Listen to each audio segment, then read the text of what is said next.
Ne, benamiai buvo išpjaustyti staklių nuo to lazerio ir galiausiai užklijuota.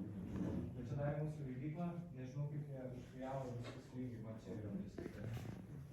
Tas visas išpjaustymas, elementarus darbas, turint tinkamą manierą, užklijavęs, ne mano kompetencijai. Tai jeigu prieisime prie tų didesnių CNC staklių, galėsiu atidaryti šias.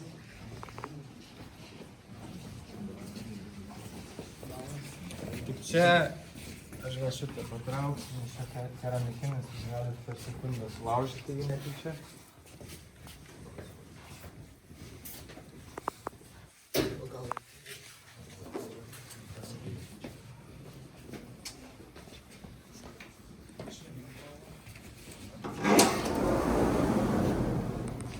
Tai va, aš dabar nepajudinsiu pačio staliuko, kadangi neįjungtos staklės.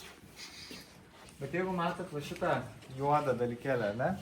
Ir jis yra prijungtas prie tokio staliuko. Ką tas staliukas daro, kad jis leidžia pasukti detalę. Tai mes jau nebe tiesiog su statinę detalę ir aplink ją kažkaip frezuojam, bet mes galim elementariai pasukti. Ir kadangi atsiranda kampas, kaip mes galime prieiti prie detalės, jau galime teikti, kad yra ketvirta ašis aktyvuota.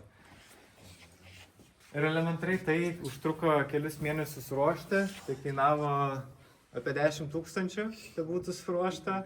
Tai supraskit, kad tiesiog aktyvuoti tokią dydžio staklės su papildomom galimybėm užtrunka ganėtinai daug laiko.